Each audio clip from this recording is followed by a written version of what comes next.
ಪ್ರೀತಿಯ ವೀಕ್ಷಕರೇ, ಈಗ ಬಿಗ್ ಬಾಸ್ ಇಂದ ಮನೆ ಮಾತಾಗಿರುವ ಗಿಲ್ಲಿ ಪ್ರತಿಯೊಬ್ಬರ ಮನೆ ಮಗನಾಗಿದ್ದಾನೆ. ಆದರೆ ಚಿತ್ರರಂಗಕ್ಕೆ ಬಂದ ಆರಂಭದಲ್ಲೇ ಅವರು ಅನುಭವಿಸಿದ ಕಷ್ಟ ತುಂಬಾ ಕಠಿಣವಾಗಿತ್ತು. ಗಿಲ್ಲಿಯ ಗೆಲುವಿನ ಮುಖವನ್ನು ನೋಡಿದ ಕರುನಾಡ ಜನ ಅವನನ್ನು ಕೊಂಡಾಡುತ್ತಿದ್ದಾರೆ.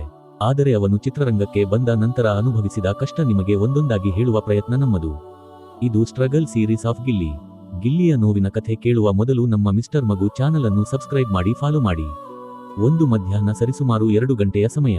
ಊಟ ಮಾಡಲು ಗಿಲ್ಲಿಯ ಕೈಯಲ್ಲಿ ₹1 ಇರುವುದಿಲ್ಲ. ಗಿಲ್ಲಿಯ ಜೊತೆ ಗಿಲ್ಲಿಯ ಗೆಳೆಯ ಕೂಡ ಒಬ್ಬ ಇರುತ್ತಾನೆ. ಆದರೆ ಅವರ ಹತ್ತಿರ ಯಾವುದೇ ಹಣ ಇರುವುದಿಲ್ಲ.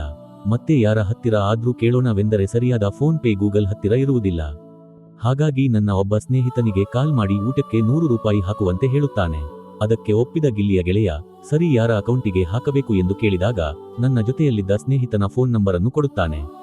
ಮತ್ತು ₹100 ಹಣ ಬಂದ ಖುಷಿಯಲ್ಲಿ ಮೊದಲೇ ಹೊಟ್ಟೆ ಹಸಿದಿದ್ದ ಗಿಲ್ಲಿ ಮತ್ತು ಗಿಲ್ಲಿಯ ಸ್ನೇಹಿತ ಇಬ್ಬರು ಒಂದು ಎಗ್ ರೈಸ್ ಅಂಗಡಿಗೆ ಹೋಗುತ್ತಾರೆ. ಇಬ್ಬರು ಒಂದೊಂದು ಮೊಟ್ಟೆ ಮತ್ತು ಹಾಫ್ ಎಗ್ ರೈಸ್ ಅನ್ನು ತಿನ್ನುತ್ತಾರೆ.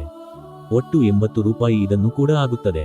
ಗಿಲ್ಲಿಯ ಸ್ನೇಹಿತನ ಅಕೌಂಟ್ಗೆ ಬಂದಿದ್ದ ಹಣವನ್ನು ಎಗ್ ರೈಸ್ ಅಂಗಡಿಯವನಿಗೆ ಪೇಮೆಂಟ್ ಮಾಡಲು ಹೋದಾಗ ಪದೇ ಇನ್ಕಫಿಷಿಯಂಟ್ ಬ್ಯಾಲೆನ್ಸ್ ತೋರಿಸುತ್ತಿರುತ್ತದೆ.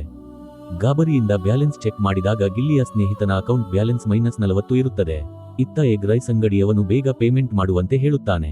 ಮೊದಲೇ ಯಾರಿಂದಲೂ ಊಟಕ್ಕಾಗಿ ₹100 ಸಾಲ ತೆಗೆದುಕೊಂಡ ಗಿಲ್ಲಿಗೆ ಈ ಪರಿಸ್ಥಿತಿ ತಲೆ ಕೆಟ್ಟು ಹೋಗುತ್ತದೆ. ಕೊನೆಗೂ ಇಲ್ಲಿ ಆದ ಪರಿಸ್ಥಿತಿಯನ್ನು ಎಗ್ ರೈಸ್ ಅಂಗಡಿಯವನಿಗೆ ಮನವರಿಕೆ ಮಾಡಿ ನಾಳೆ ಹಣ ಪಾವತಿಸುವುದಾಗಿ ಹೇಳಿ ಅಲ್ಲಿಂದ ಹೊರಟು ಬರುತ್ತಾನೆ. ಇಷ್ಟು ಕಡುಕಷ್ಟದ ಜೀವನ ಅನುಭವಿಸಿದ ಗಿಲ್ಲಿ ಸದ್ಯಕ್ಕೆ ಕನ್ನಡ ನಾಡಿನ ಸೂಪರ್ ಸ್ಟಾರ್ ಆಗಿ ಮನೆಮಗನಾಗಿ ಹೆಸರಾಗಿದ್ದಾರೆ. ಗಿಲ್ಲಿಯ ಜೀವನದ ಇನ್ನಷ್ಟು ರೋಚಕ ಮಾಹಿತಿಗಾಗಿ ನಮ್ಮ ಚಾನಲ್ ಅನ್ನು ಸಬ್ಸ್ಕ್ರೈಬ್ ಮಾಡಿ. ನಾನು ನಿಮ್ಮ ಮಿಸ್ಟರ್ ಮಗು.